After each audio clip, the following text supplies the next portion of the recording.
जय हिंद दोस्तों, स्वागत है आपका अपने यूट्यूब चैनल पर। रेडी हो जाइए, हम 72वीं बीपीएससी टेस्ट सीरीज का सबसे इंपॉर्टेंट सेट देखने वाले हैं, जो कि ऊपर ज्ञान बिंदु सर के द्वारा जो आपका 72वीं बीपीएससी का टेस्ट कराया जा रहा है, उसका हम लोग देखेंगे। टेस्ट नंबर 18 का आज आपका पार्ट 2 होने वाला है। ध्यान रखिएगा, फुल मार्क्स आपका 150 नंबर का होने वाला है।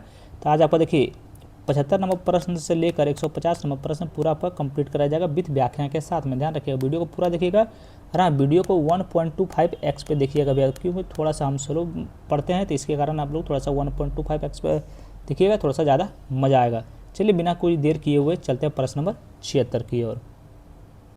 चलिए यहाँ से शुरुआत करते हैं भैया। अगर आप लोग चैनल पर नए हैं तो प्लीज़ चैनल को साथ जुड़ जाइए, चैनल को प्लीज़ सब्सक्राइब कर लीजिए भैया, आपसे हाथ जोड़ के रिक्वेस्ट कर रहे हैं। बताइएगा, देखिए 76 नंबर प्रश्न है, पहले निक्विनम, कोलोफाइटा, सिनकोना एवं आर्किड के वृक्ष निम्नलिखित में से किस प्रकार के वनों में पाए जाते हैं। बताइएगा किस प्रकार के वनों में पाए जाते हैं। तो आपका उष्णकटिबंधीय सदाबहार वन में आपका पाए जाते हैं। कहाँ है? तो ये आपका ऑप्शन नंबर डी में है। देखिएगा थोड़ा इसके बारे में हम लोग जानते हैं। देखिए, उष्णकटिबंधीय सदाबहार वन उन क्षेत्रों में पाए जाते हैं जहाँ वार्षिक वर्षा 250 से अधिक होती है और औसत तापमान 20 डिग्री से लेकर 27 डिग्री सेंटीग्राड के बीच होता है। ध्यान रखिएगा। चलिए नेक्स्ट क्वेश्चन पे आते हैं, प्रश्न नंबर 77 की ओर। बताइए, वन विले बांध निम्नलिखित में से किस नदी पर स्थित है। बताइएगा, वन विले बांध निम्नलिखित में से किस नदी पर स्थित है। थोड़ा स्पीड को 1.25x पे बढ़ा लीजिएगा भैया, हम पहले बता रहे हैं।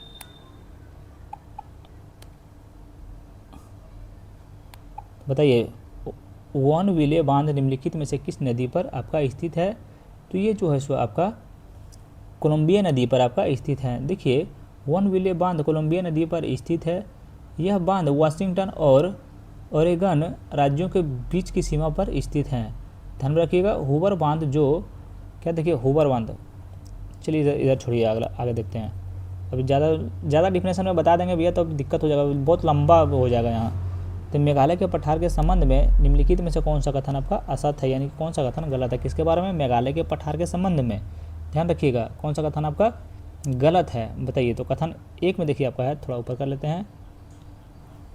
देखिए एक में, इसके आर्कियन धारवाड़ और टर्शियरी युग की चट्टानें पाई जाती है, जो कि ये तो आपका बिल्कुल सही है। दो में आपका, इस पठार की दक्षिणी ढाल उत्तरी ढाल की तुलना में अधिक खड़ी है, तो ये भी बिल्कुल आपका सही है। ध्यान रखिए, तो दोनों आपका मेघालय पठार के संबंध में दोनों कथन आपका सही है, लेकिन पूछ रहा था कौन सा गलत है। गलत इसमें एक भी नहीं है, तो ऑप्शन नंबर डी आपका बिल्कुल राइट आंसर हो जाएगा। ना ही एक ना ही दो, कोई भी गलत इसमें नहीं है। 79 नंबर प्रश्न बताइए, भूमध्य रेखा निम्नलिखित में से किस देश से होकर गुजरती है। बताइएगा, भूमध्य रेखा निम्नलिखित में से किस देश से होकर आपका गुजरती है। तो भूमध्य रेखा जो है आपका मालदीव, गयान और ब्राज़ील देशों से भूमध्य रेखा होकर गुजरती है। ध्यान में रखिएगा, तो ऑप्शन नंबर ए आपका बिल्कुल राइट आंसर हो जाएगा। नेक्स्ट क्वेश्चन पे आते हैं, प्रश्न नंबर 80 की ओर। तो निम्नलिखित में से कौन सा कारक ड्रमलिन के निर्माण हेतु उत्तरदायी है। बताइए, निम्नलिखित में से कौन सा कारक ड्रमलिन के निर्माण हेतु उत्तरदायी है। तो हेतु उत्तरदायी आपका कौन सा, तो हेतु उत्तरदायी आपका हिमाद्री है, हिमानी है। आंसर में ध्यान में रखिएगा, क्या हिमानी। देखिए, ड्रमलिन का निर्माण हिमानियों के तल पर गुलाशय मृतिका के जमाव से होता है। ध्यान में रखिए, ड्रमलिन को हिमोड़ टीला भी कहते हैं। ध्यान रखिएगा। चलिए नेक्स्ट क्वेश्चन पे आते हैं, प्रश्न नंबर 81 की। और अभी तक चैनल को सब्सक्राइब नहीं किए भैया तो प्लीज़ चैनल को सब्सक्राइब कर लीजिए। सूची 1 में देश दिया हुआ है, सूची 2 में आपका राजधानी दिया हुआ। कौन सा देश का राजधानी क्या है आप लोग को बताना है। बहुत ही ईजी क्वेश्चन है भैया। देखिए, ओमान की राजधानी आपका क्या है। तो ओमान की राजधानी आपका मस्कट है, सबको पता है। इजराइल की राजधानी क्या है। तो इजराइल की राजधानी आपका यरूशलेम है, सबको पता है। तुर्की की राजधानी आपका क्या है। तो तुर्की की राजधानी आपका अंकारा है, बिल्कुल सबको पता है। यूक्रेन का राजधानी आपका कीव है, सबको पता है। ध्यान रखिएगा। तो इसीलिए इसका सही उत्तर आपको कौन सा है, तो ऑप्शन कहाँ है इसका। सही उत्तर हो जाएगा ऑप्शन नंबर आपका बी हो जाएगा। ध्यान रखिए, कौन सा हो जाएगा, सॉरी सी हो जाएगा। ऑप्शन नंबर आपका सी बिल्कुल राइट आंसर हो जाएगा। चलिए नेक्स्ट क्वेश्चन पे आते हैं, प्रश्न नंबर 82 की ओर। तो निम्नलिखित कथनों पर विचार कीजिए और सही उत्तर को आप लोग को बताना है। तो देखिए एक में आपका है, विश्व की 1/3 अधिक प्रवाल भित्तियाँ ऑस्ट्रेलिया, इंडोनेशिया, फिलीपींस राज्यों के क्षेत्र में स्थित हैं, जो कि बिल्कुल आपका सही है। ध्यान रखिए, क्या है, बिल्कुल आपका सही है। 2 में है, खुले सागरों की अपेक्षा बंद सागरों के अधिक प्रवाल पाए जाते हैं, जो कि बिल्कुल आपका गलत है। 3 में आपका है, विश्व के सर्वाधिक प्रवाल भित्तियाँ उष्णकटिबंधीय सागर जलों में मिलती हैं, जो कि ये आपको बिल्कुल सही है, ध्यान रखिएगा, बिल्कुल सही है। तो 1 और 3 आपको बिल्कुल सही है। किसके बारे में क्वेश्चन क्या था जरिए बताइए तो हमको। तो क्वेश्चन था इसका निम्नलिखित कथनों पर विचार कीजिए, क्वेश्चन था ही नहीं। चलिए अगला 83 नंबर प्रश्न बताइएगा। 83 नंबर प्रश्न, गोल्डन सिटी ऑफ इंडिया के उपनाम से निम्नलिखित में से किस शहर को जाना जाता है। तो गोल्डन सिटी ऑफ इंडिया के उपनाम से निम्नलिखित में से किस शहर को जाना जाता है। बताइए, बहुत ही ईजी क्वेश्चन है भैया, आप लोग को पता होगा। तो गोल्डन सिटी के नाम से आपका जैसलमेर को जाना जाता है। जैसलमेर कहाँ है, तो ऑप्शन नंबर आपका डी में है। चलिए अगला 84 नंबर प्रश्न, निम्नलिखित में से किस नदी भ्रंश घाटी से होकर गुजरती है। निम्नलिखित में से कौन सी नदी भ्रंश घाटी से होकर गुजरती है। तो भ्रंश घाटी से होकर आपका एक ही नदी गुजरती है, वो भी आपका राइन नदी है, ध्यान में रखिएगा। देखिए भ्रंश घाटी, राइन नदी जो है सो भ्रंश घाटी से होकर बहती है। राइन नदी का उद्गम अल्प्स पर्वत से होता है। यह स्विट्जरलैंड, जर्मनी, ऑस्ट्रेलिया, फ्रांस व नीदरलैंड से होकर बहती हुई उत्तरी सागर में गिरती है, ध्यान रखिएगा। चलिए अगला नंबर प्रश्न बताइएगा। 85 नंबर प्रश्न क्या बोल रहा है, एक उथले समुद्र जीवों के समुदाय में संपूर्ण ऊर्जा का लगभग कितना प्रतिशत भार अपघटक श्रृंखलाओं में प्रभावित होता है। तो प्रभावित आपका होता है 80%। ध्यान रखिए, देखिए इसका सोल्यूशन देखेंगे थोड़ा सा कुछ समझ में आएगा। देखिए एक उथले समुद्र के जीवों के समुदाय में संपूर्ण ऊर्जा का लगभग 80% भार अपघटक श्रृंखलाओं में प्रवाह होता है, ध्यान रखिएगा।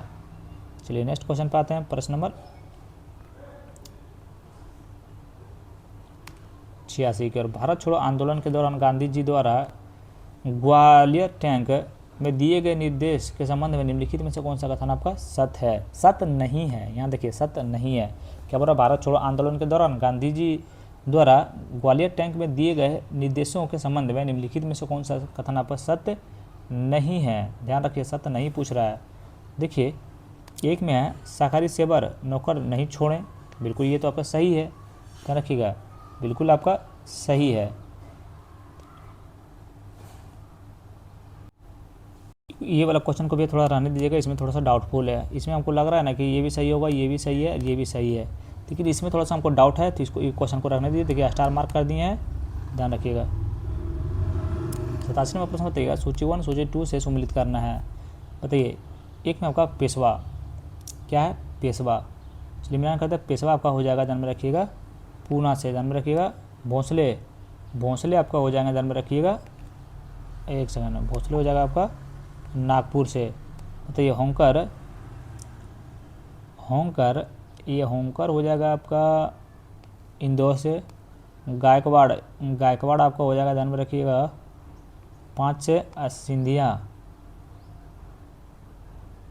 ये हो जाएगा आपका 2 से, ध्यान रखिएगा। चलिए मिलान कर लिए, थोड़ा सा इसको अब याद कर लिए। क्या बोल रहे, सूची 1 सूची 2 से सम्मिलित करें, नीचे दिए गए कूट की सहायता से सही उत्तर को चुनें। चलिए मिलान कर दिए, तो इसका सही उत्तर आपका ऑप्शन नंबर बी हो जाएगा, ध्यान रखिएगा। चलिए नेक्स्ट क्वेश्चन पे चलते हैं। प्रश्न नंबर 88 की ओर। तो बक्सर के युद्ध का प्रमुख कारण क्या था।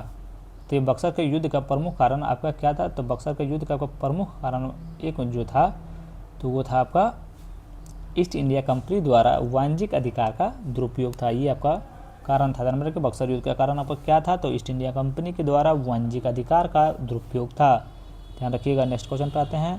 बताइए सल्तनत काल में दिल्ली नामक सिक्का किस शासक ने चलाया था। किस शासक ने चलाया था, मोहम्मद गौरी ने चलाए थे। सल्तनत काल में दिल्ली नामक सिक्का किस शासक ने चलाया था, तो मोहम्मद गौरी ने चलाया था। मोहम्मद गौरी ने दिल्ली नामक सिक्का चलाया, जिसमें एक तरफ लक्ष्मी और घुड़सवार की आकृति थी, दूसरी तरफ देवनागरी लिपि में उनका नाम मोहम्मद बिन शाम लिखा था, ध्यान रखिएगा। चलिए नेक्स्ट क्वेश्चन पर चलते हैं। प्रश्न नंबर 90 की ओर। अगर इसका PDF आप लोग को चाहिए तो टेलीग्राम ज्वाइन हो जाइएगा, उस पर आप लोग को मिल जाएगा। निम्नलिखित में से किस नाटक की पंक्तियाँ अजमेर स्थित 2.5 दिन की झोपड़ा की मस्जिद पर उत्कीर्ण है। तो निम्नलिखित में से किस नाटक की पंक्तियाँ अजमेर स्थित 2.5 दिन की झोपड़ा मस्जिद पर उत्कीर्ण है। तो मस्जिद पर आपका उत्कीर्ण है, जो सो आपका हो जाएगा हरी किले, ध्यान में रखिए क्या जो हरी किले। देखिए इसके बारे में थोड़ा सा हम लोग सोल्यूशन से जानते हैं। देखिए विग्रह राज द्वारा सूचित हरी किले नाटक की पंक्तियाँ अजमेर स्थित 2.5 दिन का झोपड़ा मस्जिद के उत्कीर्ण है, ध्यान रखिएगा। नेक्स्ट क्वेश्चन पे आते हैं, उसका उतना सोल्यूशन लिख लिया है भैया, उतना सोल्यूशन लिखवे किए थे। कथन 1 है कारण आर है। कथन 1 में क्या, भारत छोड़ो आंदोलन के समय बलिया, तमलुक और सतारा जैसे स्थानों पर समांतरण सरकार की स्थापना की गई थी।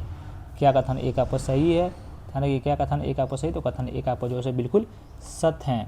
कारण आर में इन सरकारों का मुख्य उद्देश्य ब्रिटिश प्रशासनिक मशीनरी का ठप कराना और स्थानीय स्तर पर गांधीवादी सिद्धांतों के अनुसार शासन और सुरक्षा संभालना, जो कि कथन 2 भी आपका बिल्कुल सत्य है। ध्यान में रखिएगा। देखिए ए और आर तो दोनों सत्य है, लेकिन आर जो है एक की आपका सही व्याख्या भी करता है। ध्यान रखिएगा। नेक्स्ट क्वेश्चन में चलते हैं, प्रश्न नंबर 92 की ओर। बताइए, शिमला सम्मेलन 1945 में कांग्रेस के प्रतिनिधित्व मंडल का नेतृत्व किसने किया था? शिमला सम्मेलन 1945 के कांग्रेस के प्रतिनिधित्व मंडल का नेतृत्व किसने किया था? आपका अब्दुल कलाम आज़ाद किए थे। ध्यान में रखिए। देखिए अब्दुल कलाम आज़ाद वायसराय केवल 25 जून 1945 को शिमला के एक सम्मेलन में बुलाया गया। सम्मेलन में भाग लेने वाले नेताओं जवाहरलाल नेहरू, सरदार वल्लभ भाई पटेल और राजेंद्र प्रसाद जैसे नेता शामिल थे। ध्यान में रखिएगा। महात्मा गांधी इस समय शिमला समझौते में उपस्थित थे, लेकिन वे आधिकारिक तौर पर बैठक में हिस्सा नहीं लिए थे। ध्यान रखिएगा। कथन 1 है कारण आर है। असहयोग आंदोलन के दौरान असहयोग आंदोलन विरोध सभा का गठन किया गया था। क्या कथन 1 आपका सही है? ध्यान रखिए, कथन 1 जो है आपका बिल्कुल सही है। कारण आर में है, यह सभा विदेशी मामलों के बहिष्कार के विरोध में बनाई गई थी। बिल्कुल गलत है, ये सही है, आर गलत है आपका। नेक्स्ट क्वेश्चन पे आता है, भारत महात्मा गांधी के संबंध में निम्नलिखित में से कौन सा कथन आपका सही नहीं है? महात्मा गांधी के संबंध में निम्नलिखित में से कौन सा कथन आपका सही नहीं है? तो भारत छोड़ो आंदोलन का नेतृत्व महात्मा गांधी ने किया, ये आपका सही नहीं है। ध्यान में रखिएगा। क्या महात्मा गांधी के संबंध में निम्नलिखित में से कौन सा कथन सही नहीं है? तो भारत छोड़ो आंदोलन के नेतृत्व महात्मा गांधी ने किया था, ये आपका सही नहीं है। ध्यान रखिए। बाकी आपका गांधी जी की पहली पुस्तक लंदन गाइड था, बिल्कुल सही है। गांधी जी के ने कांग्रेस का इस्तीफा 1934 को दे दिया था, ये भी बिल्कुल सही है। आज़ादी के बाद गांधी जी ने कांग्रेस को भंग करने की बात कही थी, ये भी कथन आपका बिल्कुल सही है। तो कौन सा सही नहीं? तो ऑप्शन नंबर बी जो है आपका बिल्कुल सही नहीं है। चलिए नेक्स्ट क्वेश्चन पर चलते हैं, प्रश्न नंबर 95 की ओर। बताइए, सूची 1 सूची 2 से क्रांतिकारी संगठन है और संस्थापक हैं। बताइए, क्रांतिकारी संगठन में आपको मित्र मेला, क्रांतिकारी संगठन मित्र मेला का संस्थापक आपका कौन है? बताइए, तो इनका संस्थापक जो है सो आपका बी.डी. सावरकर हैं। कौन है? बी.डी. सावरकर हैं। बताइए, क्रांतिकारी संगठन व्यायाम मंडल के संस्थापक कौन है? व्यायाम मंडल के संस्थापक आपका कौन है? तो व्यायाम मंडल का संस्थापक आपका चपेकर बंधु हैं। कौन है? चपेकर बंधु हैं। बताइए, अनुशीलन समिति के आपका संस्थापक कौन है? तो अनुशीलन समिति के संस्थापक आपका भूपेंद्र नाथ दत्त और बरिंद्र घोष हैं। ध्यान रखिएगा। बताइए, अंजुमान ए महिबाने ए वतन संस्थापक के बाद सरदार अजीत सिंह हैं। ध्यान रखिएगा। तो इसका सही उत्तर अगर ऑप्शन देखेंगे तो ऑप्शन नंबर ए आपका बिल्कुल राइट आंसर हो जाएगा। नेक्स्ट क्वेश्चन पर चलते हैं, प्रश्न नंबर 96 की ओर। आज़ाद हिंद फौज द्वारा अंडमान और निकोबार द्वीप समूह का नामकरण क्या रखा? आज़ाद हिंद फौज द्वारा अंडमान और निकोबार द्वीप समूह का नाम क्रमशः क्या रखा गया था? क्या रखा गया था? तो ये आपका जो है शहीद और स्वराज द्वीप रखा गया। क्या रखा गया? शहीद और स्वराज द्वीप रखा गया था। देखिए, सुभाष चंद्र बोस को भारतीय रक्षा कानून के तहत गिरफ्तार करने नज़रबंद किया गया था और वहाँ सियाजुद्दीन के वेश में फरार हो गए थे। ध्यान में रखिएगा। तो ये फरार होने के बाद पहले पेशावर, फिर भारत में राम तलवार की सहायता से काबुल पहुँचे। काबुल में आयरलैंडो मेंटो नामक एक इटालियन से जाली पासपोर्ट बनवाया, जिससे वह मॉस्को पहुँचे। मॉस्को के बाद उन्हें बर्लिन पहुँचे। बर्लिन में हिटलर के सहायता से निवेस्ट्रॉप में इसका स्वागत किया। यही हिटलर ने बोस को नेताजी की उपाधि दिया था। ध्यान में रखिएगा। देखिए, बर्लिन में नेताजी आज़ाद हिंद रेडियो की स्थापना भी किए थे। ध्यान में रखिएगा। चलिए नेक्स्ट क्वेश्चन पर चलते हैं, प्रश्न नंबर 97 की ओर। कथन 1 है कारण आर है। मुस्लिम लीग द्वारा 16 अगस्त को सीधी कार्रवाई दिवस मनाया गया है। क्या कथन 1 आपका सही है? तो कथन 1 आपका जो बिल्कुल सही है। कारण आर में ब्रिटिश सरकार द्वारा अंतरिम सरकार के गठन के लिए जवाहरलाल नेहरू को बुलाया गया। क्या है? ब्रिटिश सरकार द्वारा अंतिम सरकार के गठन के लिए जवाहरलाल नेहरू को बुलाया गया था। ये भी कथन आपका बिल्कुल सही है। ध्यान रखिए, ए और आर दोनों सत है और आर ए की सही व्याख्या आपका नहीं करता है, तो इसीलिए आपका ऑप्शन नंबर बी आपका राइट आंसर हो जाएगा। चलिए नेक्स्ट क्वेश्चन पर चलते हैं। प्रश्न नंबर 98 के बताइए, अंग्रेजी शासन अधोलिखित देशों के साथ संधियों को सुमेलित कीजिए। संधियों को आपका सुमेलित करना है। चलिए सम्मिलित कीजिए, कौन कौन सा आपका सुमेलित है। देखिए ये हो जाएगा आपका 3 में, सुगोली की संधि हो जाएगा अंग्रेज और नेपाल। बताइए यानडूब संधि, ये आपका हो जाएगा अंग्रेज और वर्मा। बताइए गणमक संधि हो जाएगा अंग्रेज और अफगान के बीच में, ध्यान रखिए, तो इसीलिए ऑप्शन नंबर ए आपका बिल्कुल सही उत्तर हो जाएगा। नेक्स्ट क्वेश्चन पर चलते हैं। प्रश्न नंबर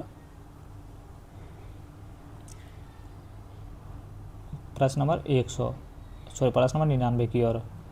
बताइएगा निम्नलिखित में से कौन all India trade union Congress के संस्थापक सदस्यों में शामिल नहीं थे। बताइए कौन all India trade union Congress के संस्थापक सदस्यों में शामिल नहीं थे। कौन आपका शामिल नहीं थे।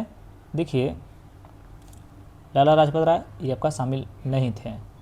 जोसेफ, इसको थोड़ा सा स्टार रहने दीजिए भैया, कौन कौन शामिल नहीं थे इसको थोड़ा सा समझना पड़ेगा। चलिए आगे बढ़ते हैं। प्रश्न नंबर 100, जिसमें स्टार मार दिए भैया उसका आंसर देखिए हमको मालूम नहीं है। आप लोग अगर इसका आंसर पता हुआ तो प्लीज़ बता दीजिएगा। स्वदेशी आंदोलन के नेतृत्व के संबंध में निम्नलिखित कथनों में से कौन से कथन गलत है।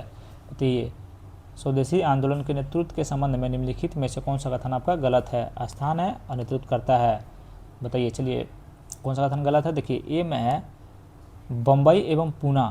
क्या बम्बई एवं पूना, ध्यान रखिएगा, बम्बई एवं पूना बाल गंगाधर तिलक बिल्कुल सही है।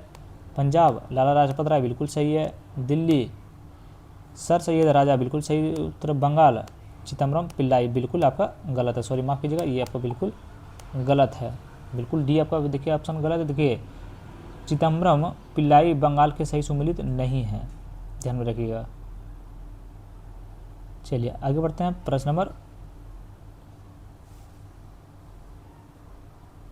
101 की और बताइए निम्नलिखित कथनों पर विचार कीजिए। उपयुक्त कथन में गवर्नर जनरल और वायसराय से संबंधित हैं। क्या है उपयुक्त कथन किस गवर्नर जनरल वायसराय से संबंधित हैं। बताइए वायसराय से संबंधित है, क्या बोल रहा है। ए में आपका है इन्होंने लोक निर्माण विभाग की स्थापना की। बी में आपका इसे भारतीय रेलवे का जनक माना जाता है। सी में आपका भारत में पहली बार डाक टिकट की जारी किया गया है। बताइए किस आदमी का इसमें वर्णन कर रहा है। तो ये देखिए आपका किस आदमी का कर रहा था। उपयुक्त कथन में से लॉर्ड डलहौजी से संबंधित है। किससे, लॉर्ड डलहौजी से ये आपका संबंधित है, ध्यान रखिएगा। अतः निम्नलिखित में से किस जनजातीय विद्रोह का यह नारा था। कंटोबा बाबा कंटोग साहब कंटोग कटोंग, बाप रे बाप, आगमा उल्लंघन विद्रोह। चलो भैया बतावल जाइए। प्रश्न नंबर 103 दिखी का कहत बा उत्तर वैदिक कालीन यज्ञों के संबंध में निम्नलिखित में से कौन सा युग्म गलत है। बताइए कौन सा युग्म आपका गलत है। तो देखिए एक में आपका है राजपूत यज्ञ, राजा में राज्याभिषेक वाला यज्ञ बिल्कुल सही है। बी में अश्वमेध यज्ञ सर्वोच्चता एवं साम्राज्य विस्तार के लिए किए जाने वाला यज्ञ बिल्कुल सही है। इसमें कौन बोला उत्तर वैदिक कालीन यज्ञों के संबंध में निम्नलिखित में से कौन सा कथन आपका गलत है। ये दोनों तरफ सही है। 3 में आपका है वाजपेयी यज्ञ राजा द्वारा अपनी प्रजा के मनोरंजन के लिए रथ दौड़ बिल्कुल आपका सही है। डी में आपका है 17 मई यज्ञ शत्रुओं की गुप्त रूप से विजय प्राप्त करने वाले यज्ञ, ये आपको बिल्कुल गलत है, ध्यान रखिएगा। इसमें बोला उत्तर वैदिक कालीन यज्ञों के संबंध में कौन सा कथन आपका गलत है। तो ऑप्शन नंबर डी आपका जो है सो बिल्कुल गलत है। नेक्स्ट क्वेश्चन पे आता है 104वां प्रश्न। महावीर स्वामी ने किस नदी के किनारे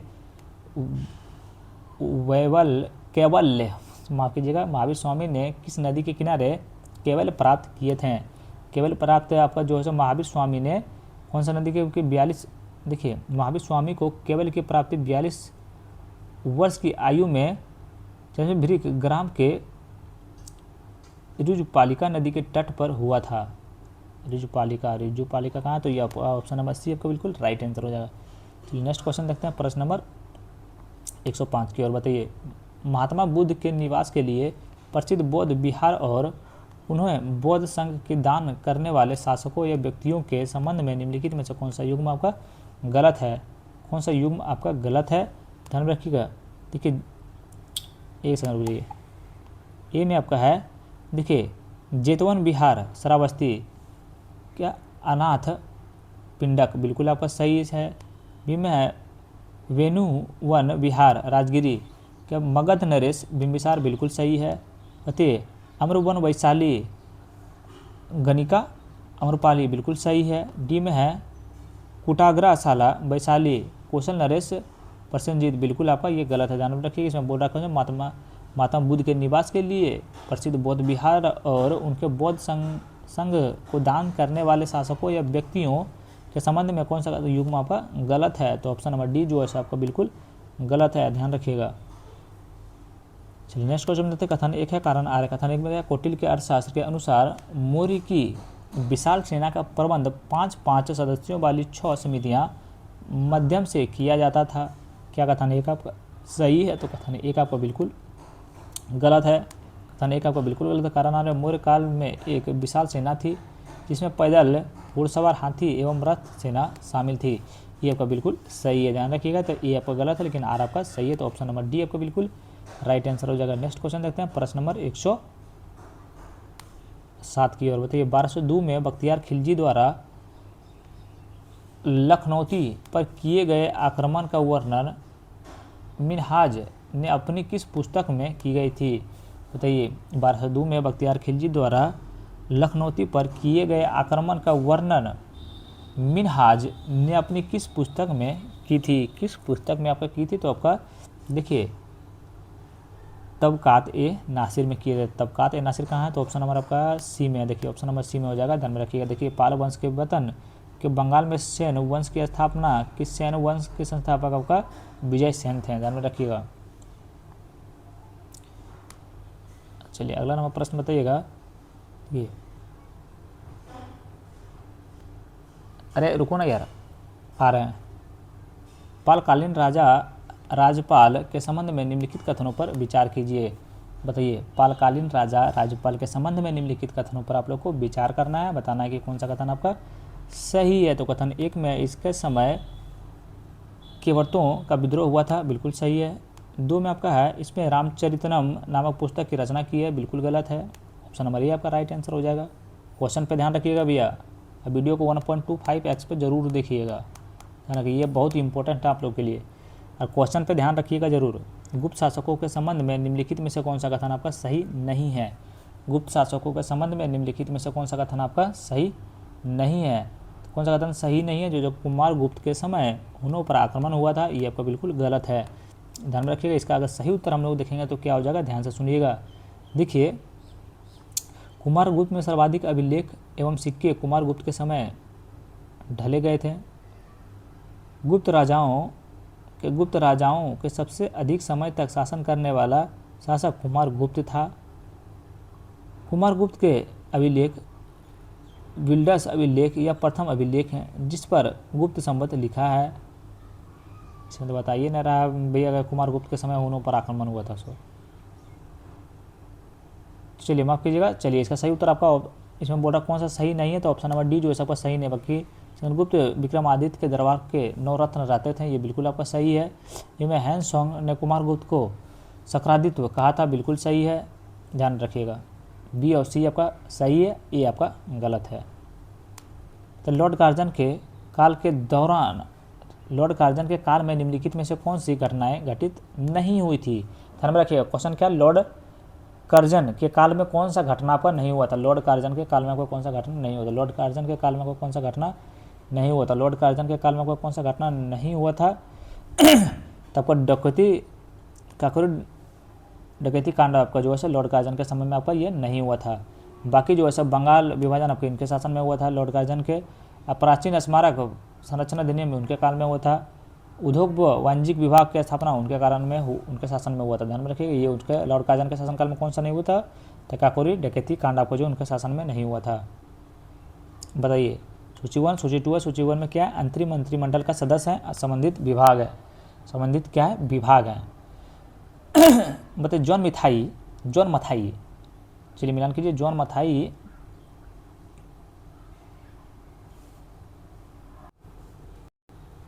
चलिए इसको आप लोग खुद मिलान कर दीजिएगा, ध्यान में रखिएगा। हर बार हम 2 क्वेश्चन छोड़ते हैं आप लोग के लिए, तो इसका आंसर आप इस बार आप लोग मिलान करके दीजिएगा। हमको बताइएगा कि 111 नंबर प्रश्न का भैया आंसर इतना होगा, आप नहीं बताए थे।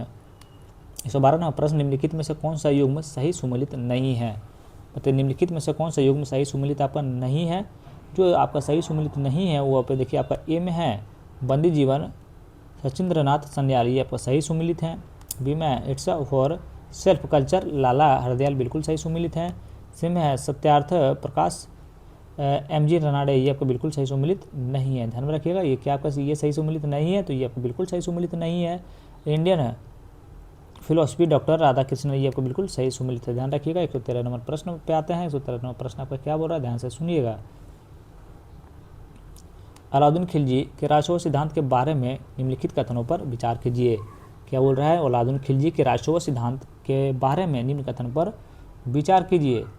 निम्न कथन पर विचार कीजिए और कौन सा कथन आपका सही है ये आप लोग बताइएगा। देखिए एक में अलाउद्दीन खिलजी से अलाउद्दीन ने धर्म और धार्मिक वर्ग का शासन हस्तक्षेप करने दिया, तो बिल्कुल आपका गलत है। ध्यान रखिएगा। बी में आपका है उसने खलीफा के सुल्तान पद को स्वीकार किया था, बिल्कुल नहीं। डी में अलाउद्दीन ने निरंकुश राजतंत्र में भी विश्वास करता था, ये आपको बिल्कुल सही है। ध्यान रखिएगा। तो ऑप्शन नंबर सी आपका बिल्कुल राइट आंसर हो जाएगा। अलाउद्दीन खिलजी के राजस्व सिद्धांत के बारे में कथन 3 आपका बिल्कुल सही है। तो 14 नंबर पर दिल्ली सल्तनत का कौन सा शासक सुल्तान की स्वीकृति खलीफा से प्राप्त किए थे। बताइए दिल्ली सल्तनत का कौन सा शासक सुल्तान की स्वीकृति खलीफा से प्राप्त की थी। खलीफा से आपका कौन प्राप्त किए थे, खलीफा से आपका जो है सो इल्तुतमिश आपको प्राप्त हुए थे। ध्यान रखिएगा। तो ऑप्शन नंबर ए आपका बिल्कुल सही हो जाएगा। ध्यान रखिएगा। चलिए नेक्स्ट क्वेश्चन पे आते हैं। प्रश्न नंबर 115 नंबर पर अलाउद्दीन खिलजी के उत्तर भारत के विजय अभियान का सही क्रम सजाएं। क्या अलाउद्दीन खिलजी के उत्तर भारत के विजय अभियान का सही क्रम में सजाना है। सही क्रम पहले गुजरात हो जाएगा, फिर रणथंभौर हो जाएगा, फिर चित्तौड़ हो जाएगा, फिर मालवा हो जाएगा। कौन सा हो जाएगा, तो आपका देखिए ऑप्शन नंबर ए आपका गुजरात हो जाएगा, रणथंभौर हो जाएगा, चित्तौड़ हो जाएगा और मालवा हो जाएगा। ध्यान रखिएगा। तो बहुत इजी क्वेश्चन था भी, इसमें सजाने के लिए कोई क्वेश्चन कठिन नहीं था। तो जावा के शैलेंद्र वंशीय शासक बालपुत्र देव ने किस पाल शासक के नालंदा में बौद्ध विहार के लिए 5 गांव दान में देने का अनुरोध किया था। ये आपका किया था, देवपाल किए थे। ध्यान रखिएगा। मनेर पटना स्थित में मखदूम शाह दौलत का मकबरा किस मुगल शासक के शासनकाल में बनकर तैयार हुआ था। तो ये जो बनकर आपका तैयार हुआ था ये आपका जहांगीर के शासनकाल में बनकर तैयार हुआ था। ध्यान रखिएगा। क्वेश्चन को आप लोग भी खुद से पढ़िएगा। थोड़ा सा हमको जल्दी में भी है, हमको जाना है अभी खाना बनाने के लिए। समझ सकते हैं आप लोग। खाना अभी तक हम सुबह से नहीं बनाए हैं। ध्यान रखिएगा। चलिए बताइए संस्था है, आंदोलन है और कार्य है। बताइए संस्थापक है या व्यक्ति है। बताइए ए में है वोयज एसोसिएशन के संस्थापक या व्यक्ति कौन है, बताइए। तो इनके संस्थापक जो हैं सो आपका देखिए, इनके संस्थापक आपका कौन है,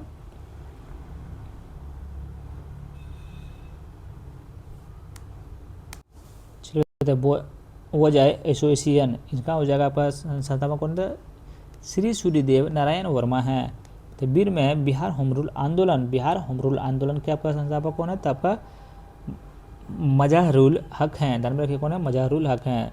सी में आपका है प्रथम बालिका विद्यालय पटना, इनके संस्थापक आपका कौन है, तो इनके संस्थापक आपका जो है सो श्री घोवर कामिनी देवी हैं। ध्यान रखिएगा। तो बिहार छात्र परिषद के संस्थापक कौन है, तो ये आपका हो जाएगा डॉक्टर राजेंद्र प्रसाद हैं। ध्यान रखिएगा। तो इसीलिए ऑप्शन नंबर आपका कौन सा हो जाएगा, तो ऑप्शन नंबर आपका ए बिल्कुल सही उत्तर हो जाएगा। 117 नंबर प्रश्न का आंसर हम क्या बताएं, 117 का आंसर आपका ऑप्शन नंबर बी बिल्कुल ठीक है। कहता है तो मनेर पटना स्थित मखदूम शाह दौलत का मकबरा किस मुगल शासक के शासनकाल में बनकर तैयार होता था, जहांगीर के शासनकाल में बनकर तैयार हो, बिल्कुल सही था वो भी। हमको लगा थोड़ा मिस्टेक तो कहीं नहीं हो गया। 119 नंबर प्रश्न बिहार की मृदा मिट्टी के संदर्भ में निम्नलिखित कथनों पर विचार कीजिए। कथन 1 है, कारण 2 है। कथन 1 में बलथर मिट्टी बिहार के उत्तरी मैदान में पूर्णिया, सहरसा और दरभंगा क्षेत्रों में पाई जाती है। इनमें से चूने की अधिकता होती है, जो कि कथन 1 आपका जो है सो बिल्कुल क्या है बताइए, कथन 1 आपका बिल्कुल सही नहीं है। कथन 2 में है सही, कथन चूने बोल रहा था, ये भी कथन आपका सही नहीं है। ध्यान रखिए कितना पढ़िएगा भैया, गलत है तो फिर गलत है, इसका सही उत्तर तो मेरे पास है नहीं। चलिए 120 नंबर प्रश्न बताइएगा। बताइए बिहार की विधायी और संसदीय संरचना के संदर्भ में निम्नलिखित में से कौन सा विकल्प सीटों की सही संख्या का दर्शाता है। तो बिहार के विधायी और संसदीय संरचना के संदर्भ में निम्नलिखित में से कौन सा विकल्प सीटों की संख्या को दर्शाता है।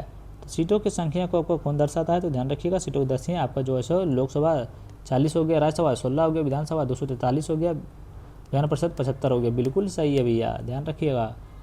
सब आदमी से विधानसभा से समझिए जाता 243 है। 121वां प्रश्न होता है जयप्रकाश नारायण द्वारा पटना के गांधी मैदान में संपूर्ण क्रांति का ऐतिहासिक आह्वान किस तिथि को किया गया था। ये आपका जो है सो 5 जून 1974 को किया गया था, ध्यान में रखिएगा। 22वां प्रश्न बिहार आर्थिक सर्वेक्षण के संदर्भ में निम्नलिखित कथनों पर विचार कीजिए। किसके बारे में, बिहार आर्थिक सर्वेक्षण 2025-26 के बारे में हम लोग को बताना है। तो देखिए कथन 1 में बिहार में टेली घनत्व 57.23 दर्ज किया गया है, जो राष्ट्रीय औसत 86.76 से कम है, जो कि बिल्कुल आपका सही है। 2 में आपका है राज्य में इंटरनेट घनत्व 43.10% तक पहुंच गया है, जो डिजिटल कनेक्टिविटी में सुधार को दर्शाता है। ये भी कथन आपका बिल्कुल सही है, ध्यान रखिएगा। तो ऑप्शन नंबर सी हो जाएगा। 1 और 2 कथन आपको दोनों सही है। क्वेश्चन क्या था बताइए जरा सा। क्वेश्चन था आपका बिहार आर्थिक सर्वेक्षण 2025-26 के संदर्भ में, दोनों कथन आपका सही है। तो 23वां प्रश्न है, देखिए सूची 1 में क्या है, मुद्दे हैं, सूची 2 में क्या राशि हैं। बताइए स्थापना एवं प्रतिबद्ध व्यय कि इनका राशि कितनी है। बताइए स्थापना एवं प्रतिबद्ध व्यय का आपका जो हो जाएगा, ध्यान रखिएगा, इनका आपका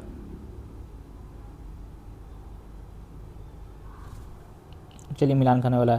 देखिए इनका कितना राशि है, तो आपका आ जाएगा, देखिए इनका हो जाएगा 3 में हो जाएगा, धनराशि 3 में कितना हो जाएगा, देखिए कहीं दाएं सैकड़ा, हज़ार, 10,000, लाख, करोड़।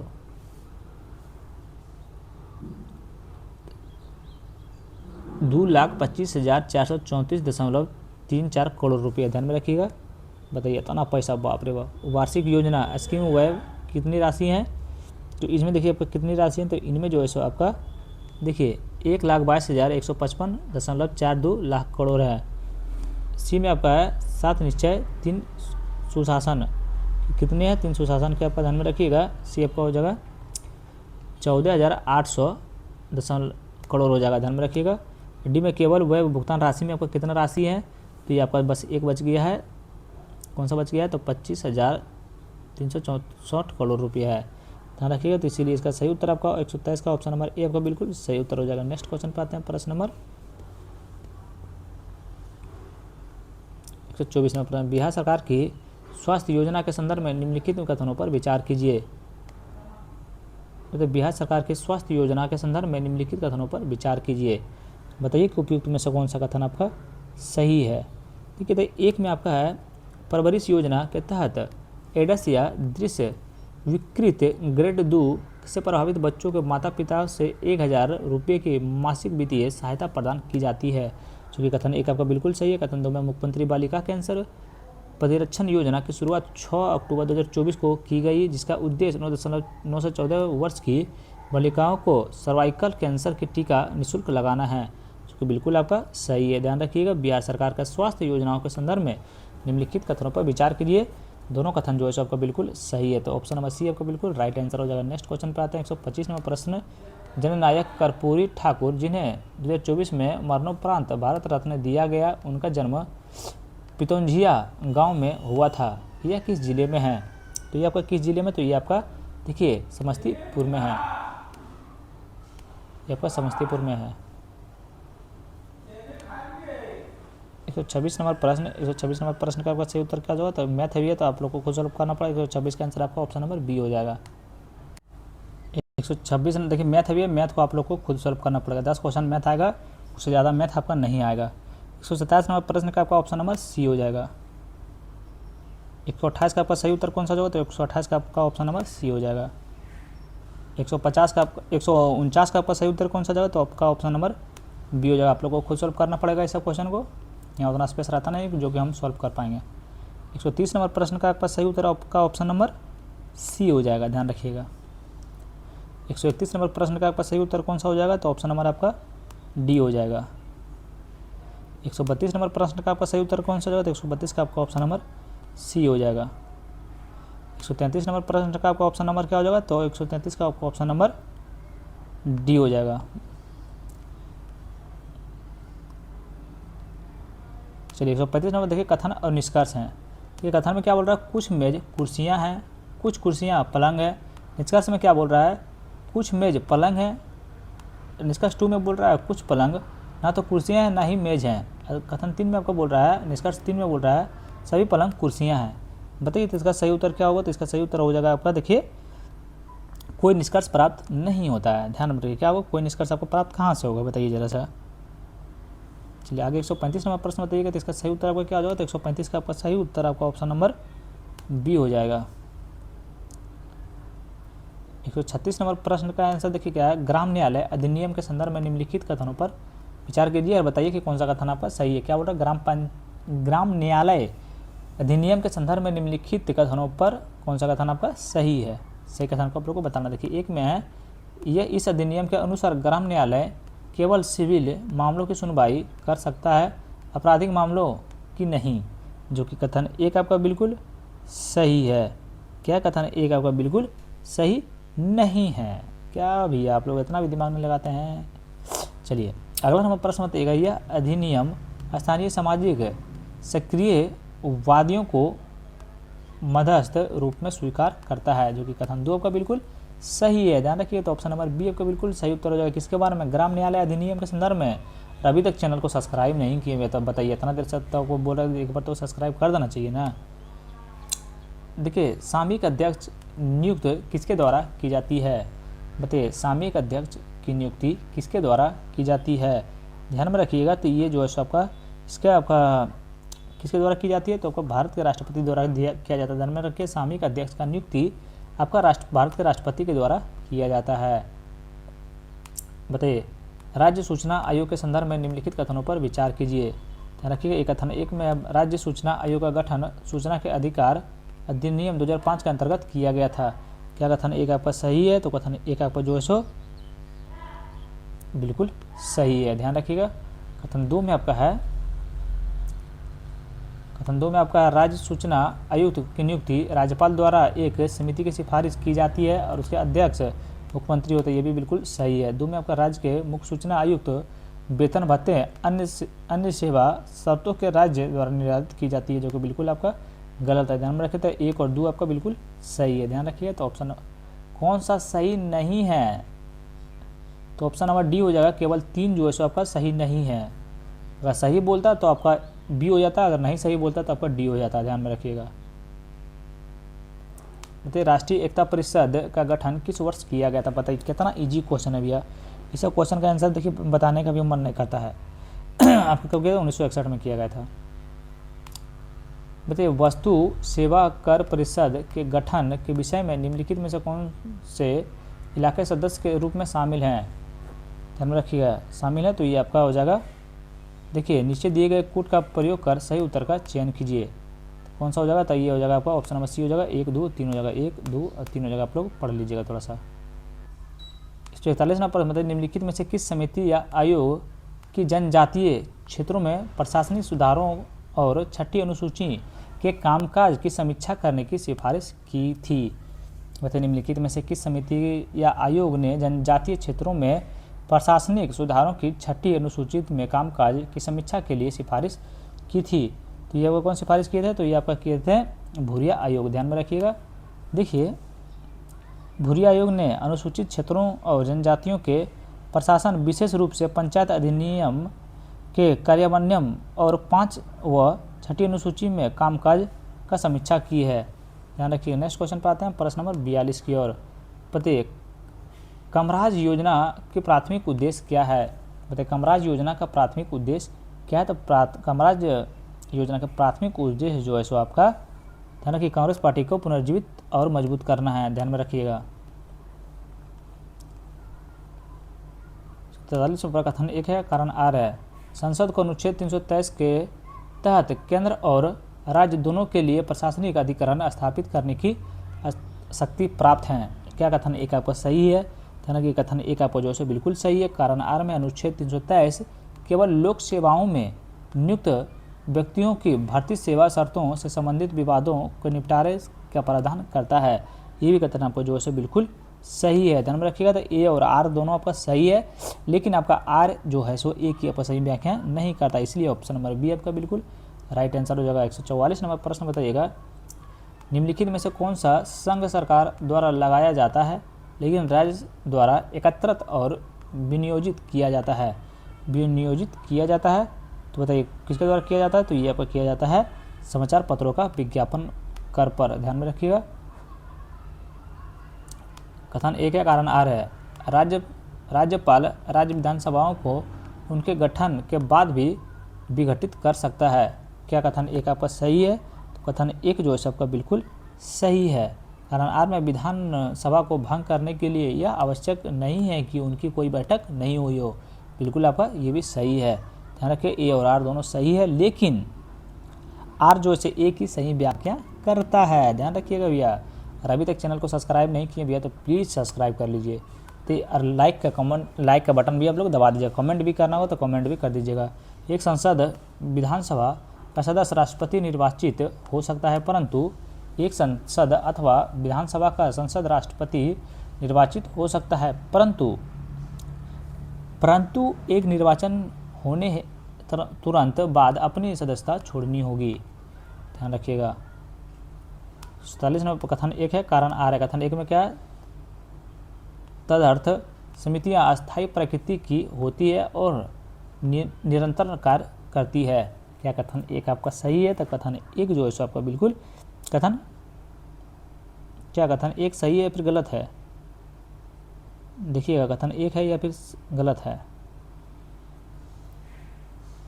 चलिए इसको छोड़ दीजिए, इसका आंसर देखिए हमको नहीं पता है, माफ़ कीजिएगा, इसका आंसर नहीं पता है, इसको स्टार हम लगा दे रहे हैं, ध्यान रखिएगा। देखिए जिसका आंसर हमको नहीं पता भी है उसको मैं ज़बरदस्ती का हम नहीं घुसने वाले हैं, लेकिन सर लग रहा था शायद गलत, कथन एक गलत है। एक सेकंड रुक जाइएगा, ऑप्शन देख किया था तो कथन एक हाँ बिल्कुल गलत है। कारण में तथार्थ समितियाँ का गठन समय समय पर वरिष्ठ समस्याओं को सुलझाने के लिए किया जाता है और प्रयोजन पूरा होने पर विघटित कर दिया जाता है, बिल्कुल आपका सही है, ध्यान रखिएगा। देखिए कथन ए आपका गलत है लेकिन आर आपका सही है। ए गलत है, आर सही, ऑप्शन नंबर डी आपका राइट आंसर हो जाएगा। सूची 1 में क्या मंत्रिमंडल समितियां हैं? सूची 2 में कार्य है। तो एक में आर्थिक मामलों की क्या मंत्रिमंडल समितियां आर्थिक मामलों की समिति आपको मिलान करना है। चलिए मिलान करते हैं, तो ए हो जाएगा आपका 3 में क्या है? आर्थिक गतिविधियों में समन्वय।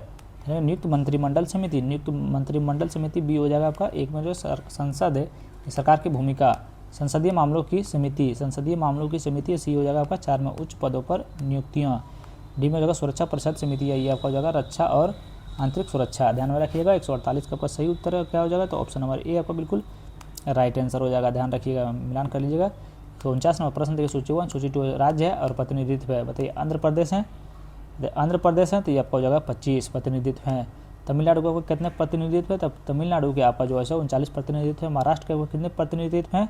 तो महाराष्ट्र के आपका जो है 48 प्रतिनिधित्व है। छत्तीसगढ़ का होगा 11 प्रतिनिधित्व है, ध्यान में रखिएगा। तो 149 का आपका सही उत्तर ऑप्शन नंबर बी। जो ऑप्शन नहीं देखना भी आपको आंसर बताना है फटाक से एकदम।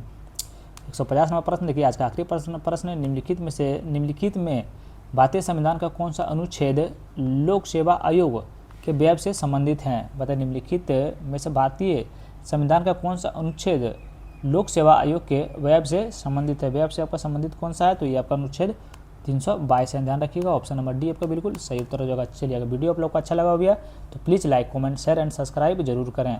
Thank you so much.